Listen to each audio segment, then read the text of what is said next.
नमस्कार मित्रांनो, मराठी माणूस प्रदीप. मनोज जरांगेंसारखे मराठा नेते जे मराठा उपोषणासाठी 1.5 वर्षापूर्वी काहीतरी बसले होते, त्यांना थोडंसं कुठं ना कुठेतरी राजकीय दृष्ट्या शरद पवारांनी आपल्या बाजूने खेचून घेतलं आणि जे काही नाट्य, ज्या काही सगळ्या गोष्टी घडल्या मराठा समाजाच्या आरक्षणाच्या विषयावरती, त्या सगळ्या समाजाला देखील समजल्या आणि सर्वांना समजल्या.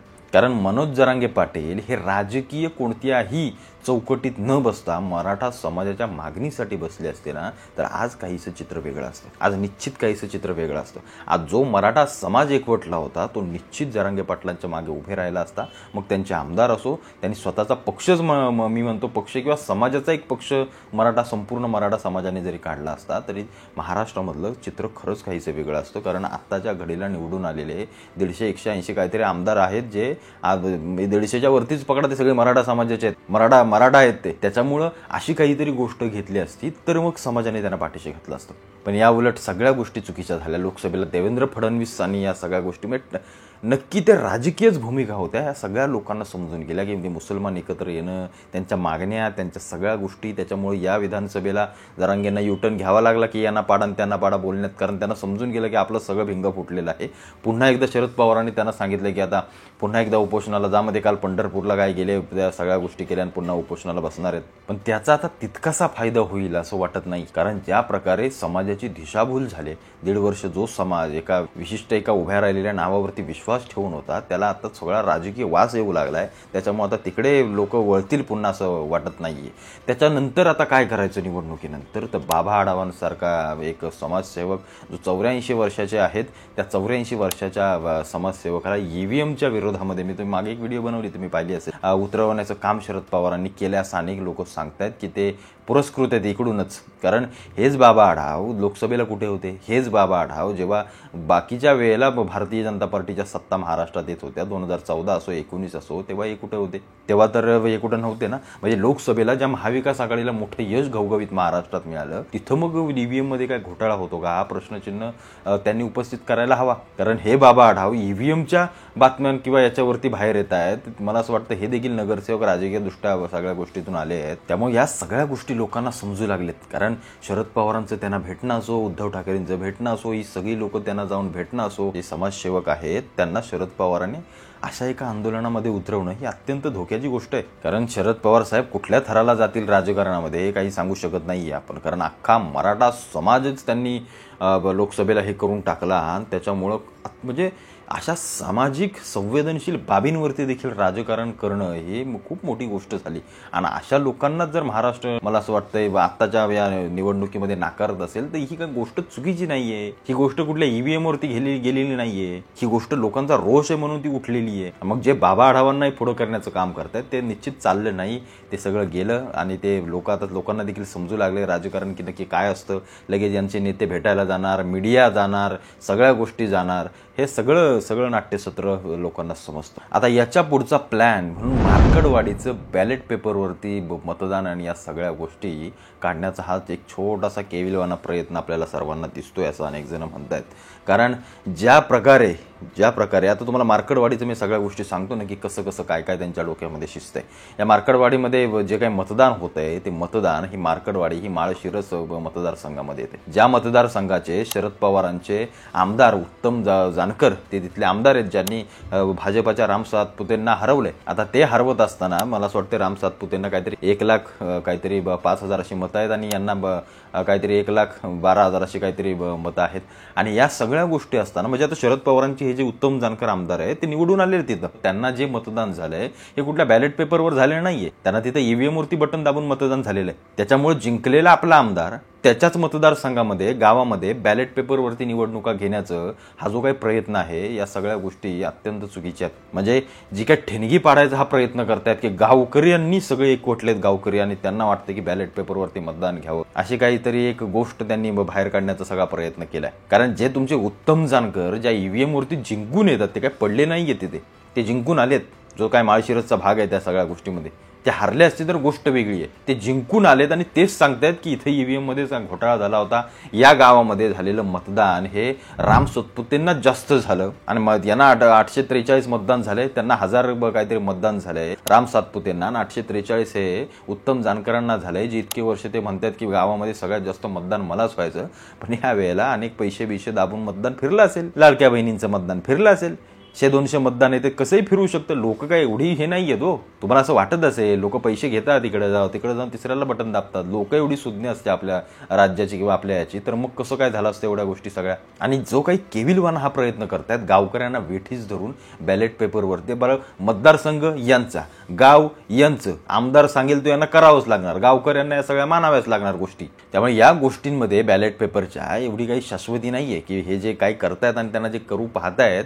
कारण एक साधी गोष्ट घ्या, महाराष्ट्रातल्या प्रत्येक गावातलं 100-200 मतदान इकडे तिकडे झालेलं आहे, सगळं महायुतीच्या बाजूने या भाजप बीजेपीवाल्यांना पडलेलं आहे. ते सगळं पैसे देऊन पडलेलं मतदान असू शकतं. म्हणजे हे घे 2000, 4000, 5000 काय त्याने मत दे, लोक देतात, लगेच पैसा मिळतोय ना, एका मिनिटात पैसा मिळतोय एका मताचा, जाऊ दे त्यांनाही काय पडतंय, हा आला काय तो आला काय, सगळे सारखेच. म्हणजे भारतीय जनता पार्टीचा आमदार आला किंवा इकडे महाविकास आघाडीचा आमदार आला म्हणजे आपलं काय तिच्या याला सोन्याच्या चमच्यानं आपण जेवण खाणार नाहीये, लोकांना माहिती आहे, लोक काय एवढी वेडी नाहीत, त्यांना वेड्यात नका समजत जाऊ. त्यामुळे हे उत्तम जानकर उठलेत. पवार साहेबांनी आदेश दिल्यानंतर मार्कडवाडीमध्ये बॅलेट पेपरचं सगळं आंदोलन करायला, या देशामध्ये आम्ही मार्कडवाडीतनं ठिणगी पाडू. या सगळ्या ठिणग्या समजतायत की कोणाच्या माचीच्या काडीतून आलेल्या आहेत. बॅलेट पेपर, ईव्हीएम, म्हणजे ज्या ईव्हीएमवरती शरद पवार साहेबांच्या मुलगी सुप्रिया सुळेजी ह्या स्वतः ईव्हीएमवरती निवडून आले दो. मला सांगा ना, साधं उदाहरण घ्या, ज्या भारतीय जनता पार्टीला ईव्हीएम मध्ये घोटाळा करायचा असेल तर 400 पारचा नारा लावणारे, ज्यांना देशामध्ये बहुमत पाहिजे होतं, देशामध्ये राज्याचं द्या सोडून, त्यांनी कधीच सगळं टांगापलटी करून टाकला असता सगळ्यांचा. ईव्हीएम मध्ये जर घोटाळाच करायचा असेल तर. म्हणजे हे जेव्हा निवडून आले महाराष्ट्रामध्ये तेव्हा यांची जादू चालली. लोक भाजपाला कंटाळलेत आणि हे जेव्हा हारतात तेव्हा ईव्हीएमच्या गोष्टी बाहेर काढतात. आणि जे काही तुम्ही सांगताय मतांची खालीवर झाल्या, इथं 1000 होते तिथं कसे काय फुटले, या सगळ्या गोष्टी पैसे दाबून केलेल्या आहेत. हा सगळा लोकांनी पैसे घेऊन मतदान केलेलं आहे लोकांना. हे तुम्ही समजून घ्या आधी. पैसा जो काही वाटलाय ना यांनी, सगळेच वाटतात, ते काय यांनीही वाटलं.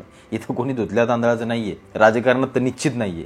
आणि काही बोगस मतदान झालेलं, तो आकडा जमत नाही म्हणून ईव्हीएम मध्ये खापर नका फोडू. कारण साधं उदाहरण घ्या, जर ही लोक म्हणतात की एक बटन एकाड एक मत हे भारतीय जनता पार्टीला जातं, तर मग ह्या उत्तम जानकरांना 1,12,000 मतं पडलेत, या राम सातपुतेंना 1,05,000 मतं पडलेत.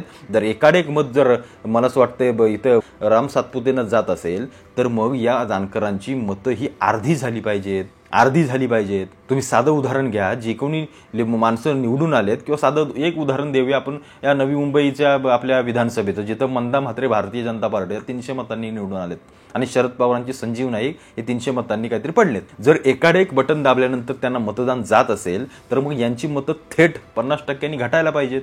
ईव्हीएम मध्ये घोटाळा हा असा होऊ शकतो. आणि जे काही 300-400 मतांनी हे जे जिंकलेत ना, हे एकतर बोगस मतदान असेल, हे एकतर पैसे देऊन केलेलं मतदान असेल, मग ती तुमची लोक देखील यांनी फोडले असतील. या गोष्टींवरती शासंकता आहे हे मी निश्चित सांगू शकतो. मी पहिल्यापासून बोलतो. पण ईव्हीएमला घोटाळ्यात नका खेचू. तुम्ही जिंकता तेव्हा ईव्हीएम योग्य आहे, कारण तुम्ही देशाच्या निवडणूक सगळ्या प्रक्रियेवरती प्रश्नचिन्ह उभं करताय. अमेरिका बॅलेट पेपरवरती घेतो, त्यांची लोकसंख्या 30-35 करोडची आहे, तुमच्या देशाची लोकसंख्या 150च्या वरती गेली.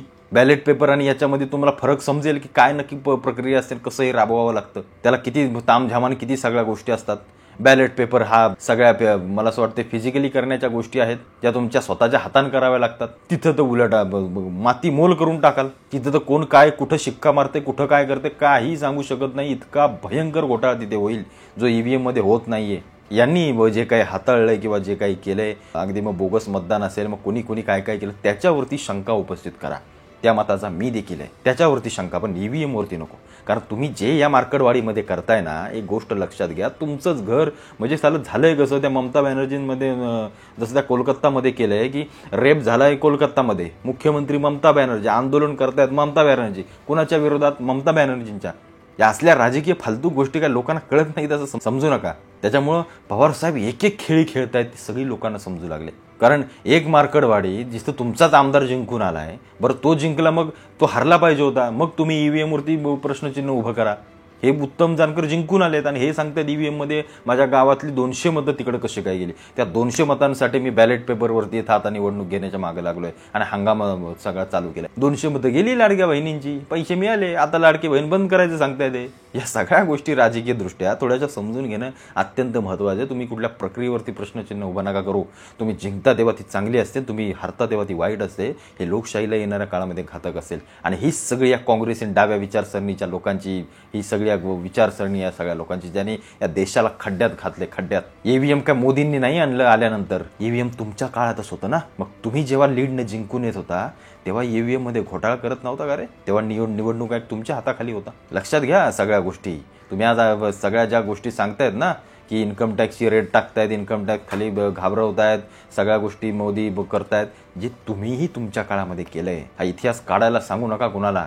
लोकांना माहित नाही असं समजू नका. सगळं मिळतं आजकाल लोकांना एका क्लिकवरती इथं. त्यामुळे विचार करा. जे काही राजकारण करताय, मी मग काल एक व्हिडिओ बनवली पवार साहेबांची की रिटायर व्हा अशी एक व्हिडिओ. पवार साहेब तुम्ही, मला असं वाटतं आदर्श बनला पाहिजे येणाऱ्या पिढ्यांचा, या असल्या घाणेरड्या राजकारणाचा नाही. कारण तुम्ही मोठे नेते आहात, सगळे मोठे तुम्हाला म्हणतायत, तर ते मोठे असल्याचा एक काहीतरी तुमच्याजवळ आदर्श असला पाहिजे जो येणाऱ्या पिढ्यांनी घेतला पाहिजे. हा जर तुम्ही असा आदर्श करून दाखवत असाल आणि अशा काही राजकीय गोष्टी ज्या आमच्यासारख्या तरुणांना समजतात, तर साधं उदाहरण घ्या. बाकीच्यांना कळत नाहीत का? म्हणजे त्या गावातले ते आजोबा काहीतरी सांगत होते की आम्ही अंगठा बहादूर लोक, आम्ही पहिल्यापासून इंदिरा गांधीचीच मानलेली ना, आम्ही त्यांनाच मतदान करणारी ना, आम्ही हेच करणारी. अहो बाबा, तुम्ही केलं असेल, तुमच्या गावातले तरुण 100-200 फुटले असतील, त्यांना माहिती आहे आजकालचं राजकारण काय ते. त्याच्यामुळे या सगळ्या गोष्टींमध्ये कोणतंही तथ्य नाहीये, कुठलंही तथ्य नाहीये. ग्रामपंचायतीच्या निवडणुका बॅलेट पेपरवर घेणं शक्य आहे, पण जेव्हा मोठ्या निवडणुका होतात त्या शक्य नाहीयेत. आणि त्याच्यामध्ये जो होणारा भ्रष्टाचार आणि घोटाळा आहे ना, तो उलट मी तुम्हाला सांगते, देशाच्या निवडणूक प्रक्रियेला मातीत घालेल. एवढं लक्षात ठेवा. ज्याला अभ्यास आहे त्याला समजेल, ज्याला अभ्यास नाही त्याला नाही समजणार. ते नुसतं बोंबलत बसेल ईव्हीएम. म्हणून मी म्हटलं ना की तुम्हाला जर वाटतंय ना ईव्हीएमचा घोटाळा आहे, तर यासमोर तुमच्याकडे ईव्हीएम आहेत, घ्या, आणा हॅकर, बसा पत्रकार परिषदेसमोर, दाखवा लाईव्ह डेमो की इथं बटन दाबल्यानंतर हे होतंय, हे केल्यानंतर ते होतंय. दाखवा ना तुम्ही. आणि ते जर सिद्ध करून तुम्ही दाखवू शकत असाल, सुप्रीम कोर्टाला समोर किंवा का सगळ्या गोष्टी करत असाल, तर मग अख्खा देश तुमच्या मागे बॅलेट पेपरसाठी उभा राहील. पण तुम्ही दाखवत मात्र काही नाही. झालंय, हा घोटाळा झाला, आमच्या इथं 500 मतांचा घोटाळा. अरे दाखव ना, मग आण ना त्याचे पुरावे, दाखव ना सगळ्या लोकांना काय ते नुसताच बोंबलतो काय.